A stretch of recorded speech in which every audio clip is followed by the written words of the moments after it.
This is the Business Marketing and Finance Podcast, the podcast for all your business marketing and financial needs. Get insight from experienced professionals as they delve deep into their passions and share their knowledge each week with your host, Daryl James. Like to follow or learn more? You know what to do. Hit that subscribe button now.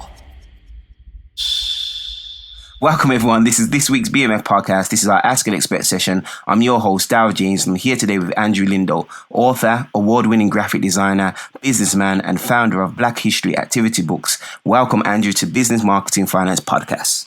Good morning, Daryl. It's good to be here. Thanks for inviting me. Yeah, man, no worries, man. It's good to have you on the show. Now, knowing the past can open doors to the future, especially when looking at positive role models' journey. Can you tell us a bit about your own journey and what it was like growing up and how you made the turning point to the man you are today? Well, I was growing up in the 80s. We didn't really have much role models.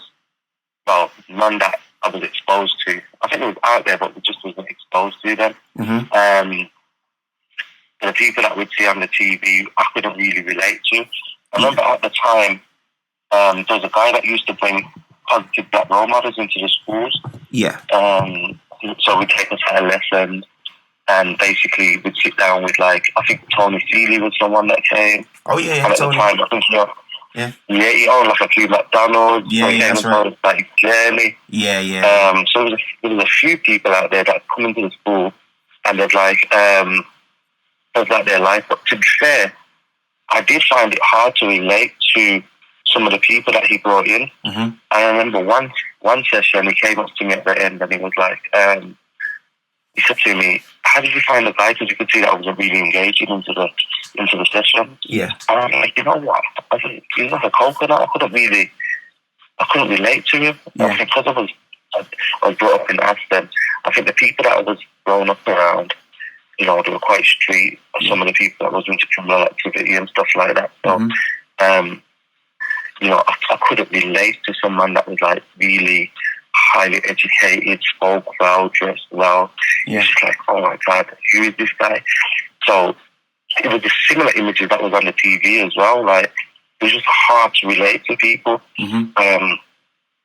So to be fair, I don't think for me there wasn't much people that I thought that would inspire me until I think I got to like my early 20s. Yeah. I read an article on someone that I knew, and you know what, it blew me away. I couldn't believe that person was doing so much things. Mm-hmm. I couldn't believe they'd done so much. I found it super inspiring. Then I thought to myself, if that inspired me, I wonder if it'd do the same for someone else. So what I did is I started to develop a magazine called Whisper, which was it was a platform to highlight positive black role models from the local community. Oh, nice. So basically, people that looked like you, sounded like you, and that was doing big things. Yeah. So that's what I did. And then after that, because I started to read and stuff like that, you know, I saw inspiration in some of our role models in terms of like historical figures, like such as Marcus Garvey, Malcolm X, Huey P. Newton, and then I saw how articulate they were and how they were from a similar era that was going through a certain struggle. Yeah. But then they were able to you know, fight for their rights through education and being well spoken and being articulate. Mm-hmm. So yeah, that started to change things for me, and I think that's why I started to get more into history and stuff like that.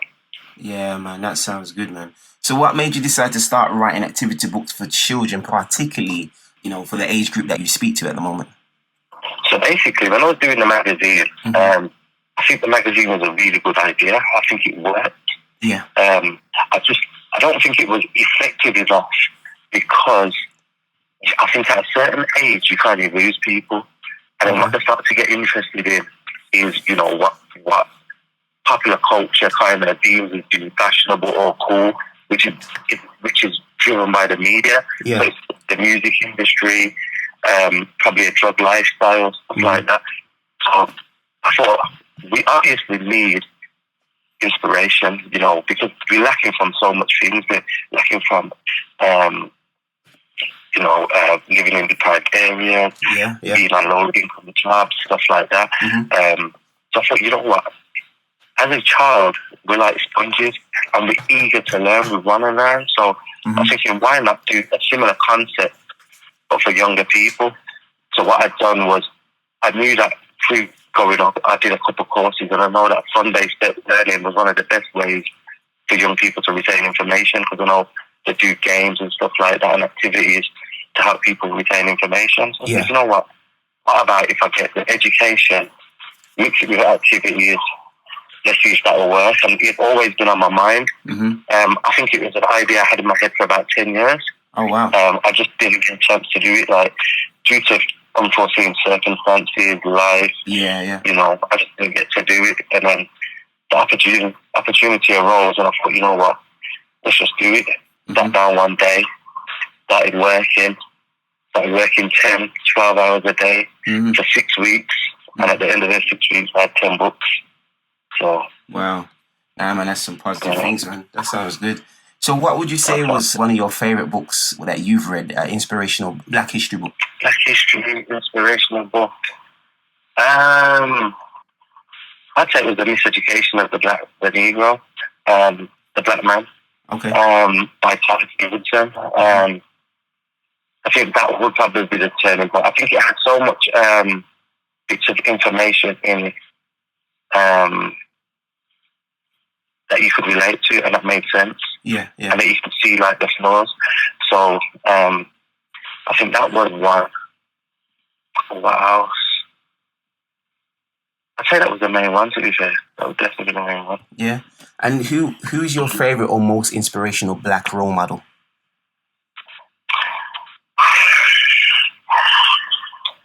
You know what? Uh-huh.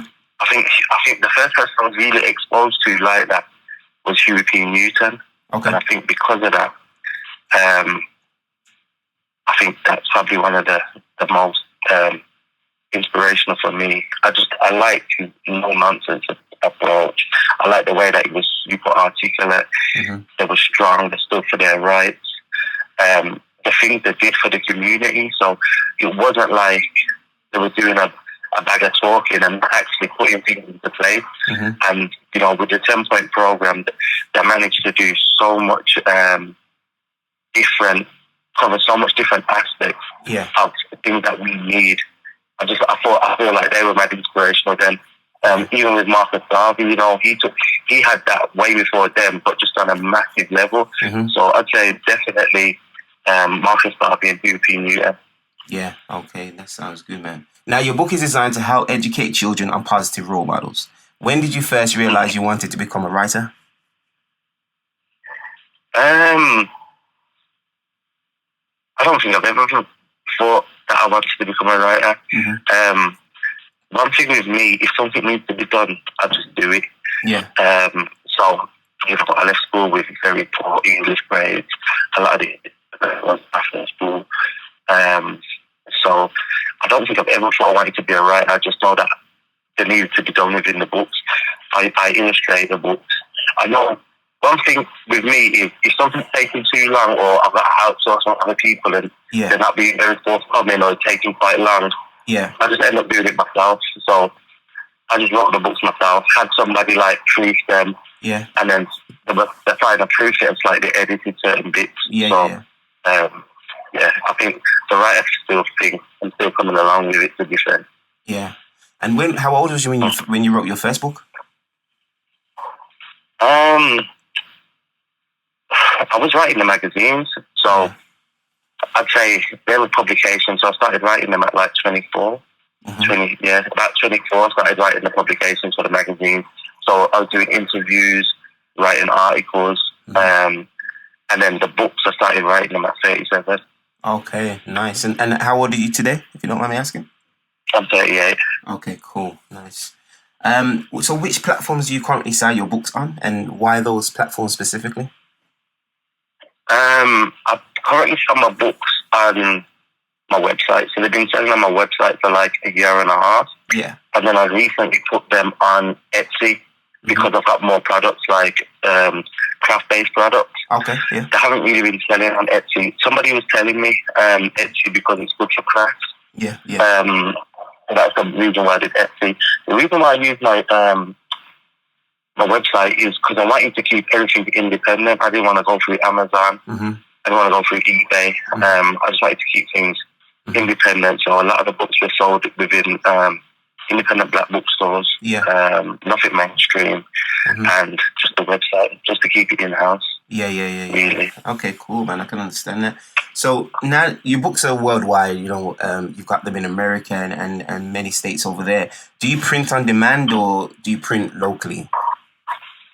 No, I print in the UK and have them shipped over. Okay. So at first I was shipping them. Yeah. Well, at first I was bringing them, so I probably bring like 200-300 in my suitcase. Oh, wow. 200 in my suitcase. Yeah. And then like say 100 in my backpack. Okay. That's how I was originally bringing them. Yeah, man. So the demand was for them was too great to bring them over like that. So I started shipping them. So I probably got a couple thousand here. So I probably got about 2,500-3,000 books out here. Yeah. So when people make orders, it's just shipped out directly. Yeah. Or if like school. So I've had a school from out here make an order. And then if any of the bookshops, we just ship them directly out. Yeah. And have you found shipping them out and keeping everything in-house, do you find that you maintain more profit than going down, let's say, Amazon route or, iBooks or anything like that? Way more. So you're looking at, I think Amazon takes 40%. Yeah. If you print on demand, your production cost is talking like probably 10 to 15 times greater than it is to like just normally print if you used to print like 500 or 1,000 or whatnot. So even printing in America is really, really expensive. Okay. Like, a lot of people don't know. I feel like the living costs in America are really, really expensive. Anything you want to do here that you can do in the UK, to me is a lot more. So what I do is I print in the UK and have them shipped out, and it still works out cheaper, significantly cheaper than getting them printed here. So getting them printed on demand, it would either decrease the profit margin or mean that I'd have to increase the price on the book. Yeah, true. So the method that I have for me works best because my books go to a distributor. So the distributors, a part of my books go to a distributor. So they have to go cheaper than wholesale to him. Yeah, definitely. Because he has to give them to bookstores, so he has to give them to bookstores at the same price I do. Yeah. So he needs them at a cheaper rate. So the only way I can do that is by really getting them printed and shipped here. So if I make a small profit, it is like a razor thin profit, but it is a profit nonetheless. Yeah. He helps me get out to bookstores that I'd never get to because he's been in the game for like 30 plus years. Oh wow, yeah, man. That sounds good, man. It sounds like an interesting route. What difference has writing these books made in your life? You said that you started writing at 37. You've got, is it 10 books you've got out at the moment? I've got 14 at the minute. 14? Nice. Yeah, so I'm currently halfway through my second set. So I've got a book launch in October, and I'll be launching the next 10 set of books. My aims are to launch 10 books every year. Yeah. And I think the changes that it's made for me, it's helped improve my English. It's improved the way that I communicate. It's increased my confidence. It's made me have to get out there and just meet people, network and stuff like that. So now within a year, like I'm in the States at the minute, and I'm out here for like the next 5 weeks, and I've been out here a week and a half already.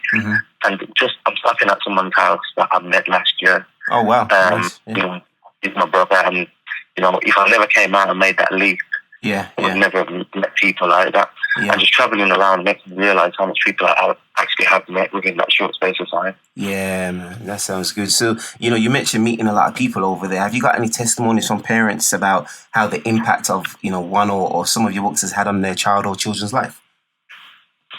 Not written, no. So I think I'll have to get into that. But I just did an event on Sunday Grand called a Sunday, which is the biggest Black history, the biggest Black African American street festival in the US. It's been over the last 8 years. Okay. And the first time I did it was last year when I bought the books out, and then I had a woman approach me this year that bought books last year. Yeah. And, she was saying that kids love them and, it's really helped them and stuff like that. Yeah. So, I've had people come up to me and tell me, nothing written down as yet, though. Yeah, okay.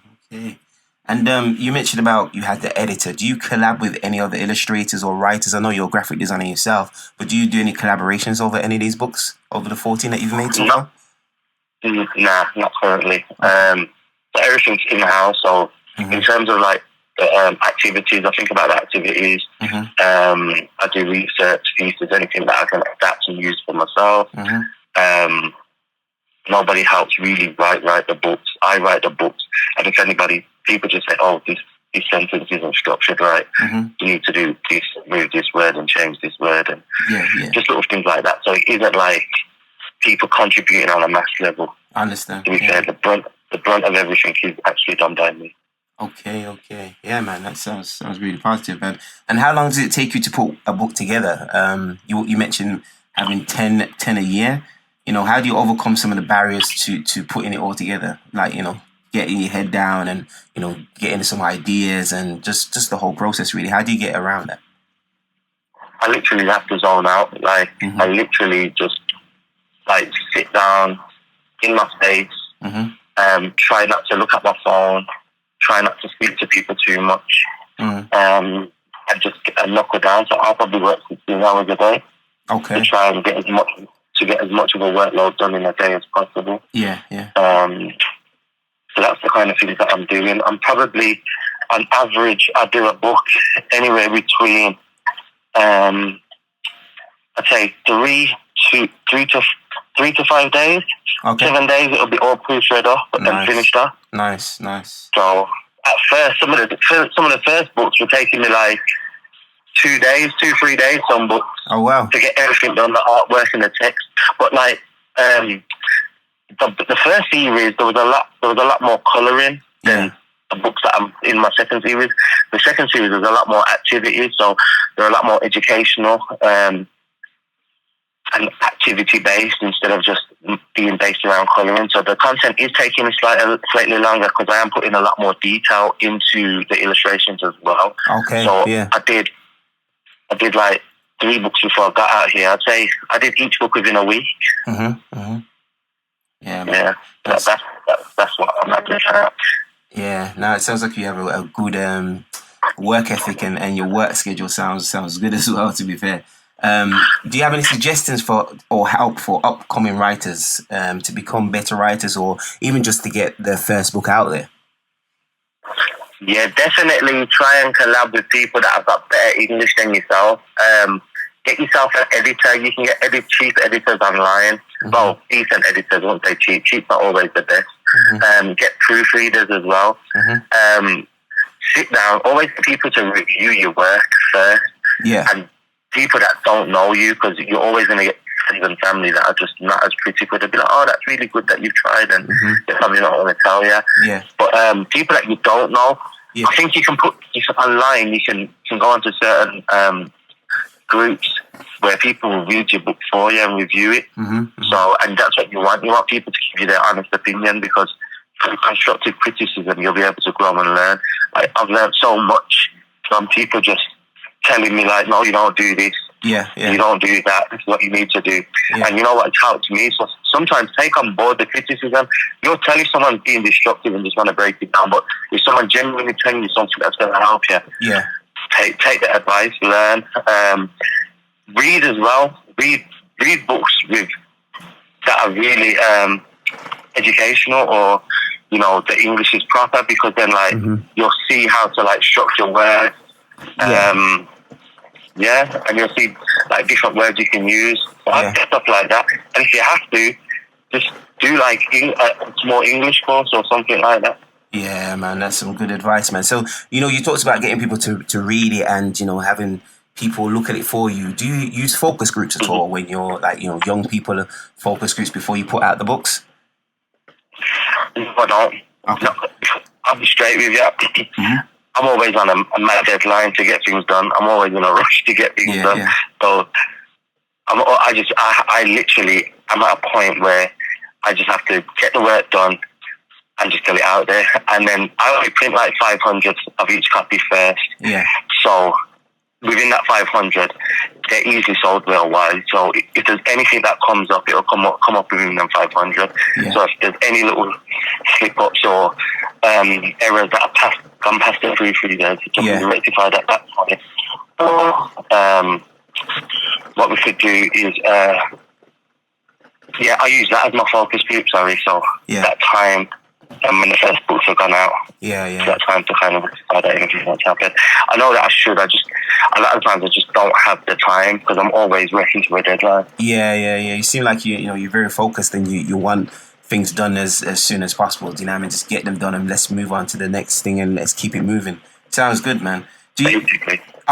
On your journey, what have you found is the best way to market your books? You spoke about having a distributor. Do you use any other marketing type of tactics? Like, did you have a first book launch or put out any flyers or anything else?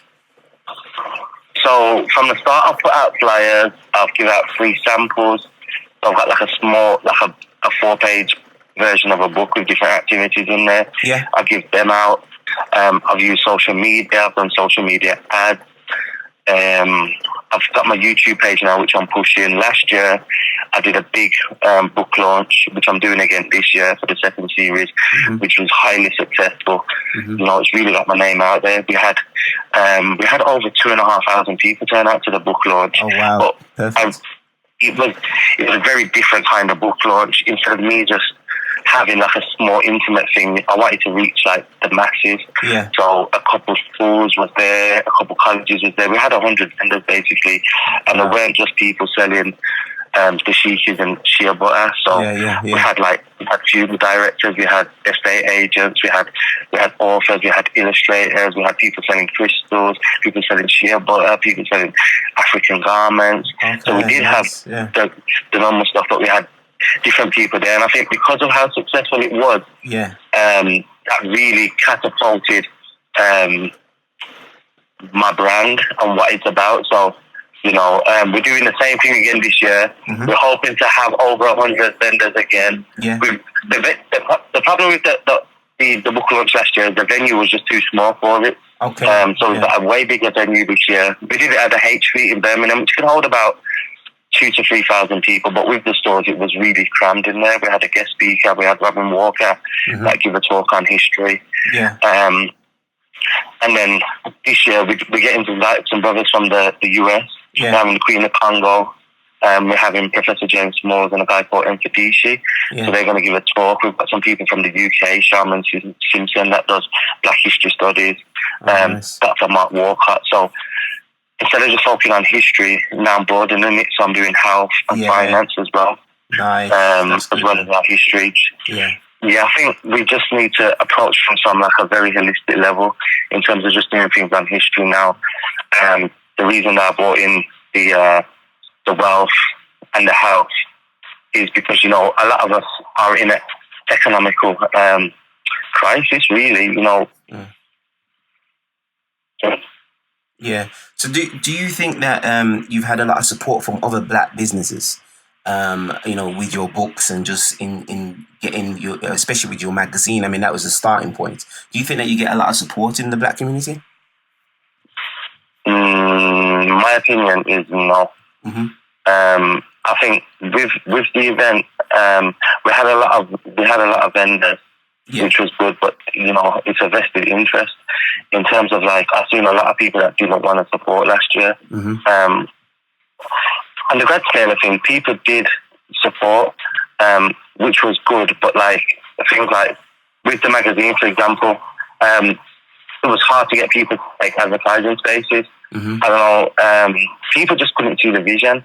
And the same with last year, like a lot of people didn't want to get on board because they didn't think that I'd pulled the crowd, they didn't think that it's the kind of thing for them, or they just didn't want to do it in general through sheer stubbornness. And then this year, like as soon as the event happened, like a lot of people that was interested, then they was like, oh, I should have came, I wish I came, and I should have supported, I should have done this, I should have done that. So I think support-wise, we're getting there. And compared to the magazine, which was like over 10 years ago, there's a lot more support. But I think I think the support that I get is based on my contacts and the networking. Yeah. So the vast majority of people that support, I know them personally. So networking definitely plays a part. But if I didn't know them, would they support? That's the question, and that's the thing. People that you don't know tend not to support easily. Yeah. I mean, you mentioned a lot about getting support from the community and things, and I'm just wondering, do you have a mentor at the moment? Do you have somebody that helps you and kind of steers you and guides you in business, or do you just like, you know what, I see it and I want it and I want to do it and that's what I do? Yeah, I don't have a mentor as such. I've got advice from people in the past, and I paid a mentor at one point. But then when I was asking for big money, big money, so I really cut it off because I was thinking a lot of some of the stuff you're telling me I already knew anyway. Yeah. I'm just the kind of person that I can be very self-motivated. Yeah. The only problem with that, I see the benefits of having a mentor because they kind of help with the pitfalls and some of the mistakes that you'd have. They kind of do help you. But for some of the prices that some of these people are charging, I don't mind making the mistake sometimes, because I ain't got that kind of money right now to be forking out big, like thousands of pounds for 6 sessions. And I mean, the one guy was asking for like $3,500 for one, for 12 sessions, which is 10 sessions, really. Yeah. I just really, I'm not at a point in my life right now where I can invest that money or time into that. Yeah. So I'm just really a lot more self-motivated, really. Yeah. I know what I want. I've got clear visions of what I want. That's good, man. And I mean, speaking about your vision, if you could tell your younger self anything, what would it be? Now you're 38. What would you tell yourself? Let's say, I don't know, 20 years ago. When you was 18. What if you could go back in time? What would you tell yourself now? Oh man, that's a good one. Basically, it's probably education, or probably network more, or being confident within yourself. I think that one to be fair. Nah, that's cool, man. And where do you see yourself, in let's say 3 years from now? You got this upcoming launch this year, which is 2.0. Can you tell us a little bit more what you have planned and what you're looking to do in the community in the next 3 years? Well, I'm hoping to have another. By the time 3 years comes, I should have another 10 books. 30 books altogether. Yeah. I would have done the launch. I had a YouTube page. Hopefully that's up. Well, I've got a YouTube page already, but hopefully it'll be a lot more active. I'll be starting a charity where I'll be giving away some of my books to some of the most deprived areas on the planet and in the country. That's good, man. That's what I'm definitely going to be doing. And then just developing more content, really. Hopefully the launch becomes the biggest Black History event in the world. Nice. I'm in the States right now. They don't really do huge Black History events like that. And if they do, I've not been invited to one or to do one. So hopefully it really puts Birmingham on the map, really. Yeah. And brings them with commerce into the city. Because there's a lot of history in Birmingham as well, especially to do with Black people. So it's just highlighting that, really, and just bringing in as much people on board as possible. So, get the recognition we deserve. I think there's so much talent in Birmingham. Yeah. And we're just on a global platform. Yeah. We're not in a place where we should be, I can understand that. So where can people, finally, where can people connect with you? Your social media links, your website. How can people come to your launch 2.0 in October? How can people connect with you? You can get your free tickets from Eventbrite for the launch, which is in October. You can get onto my website, which is www.blackhistoryactivitybooks.com.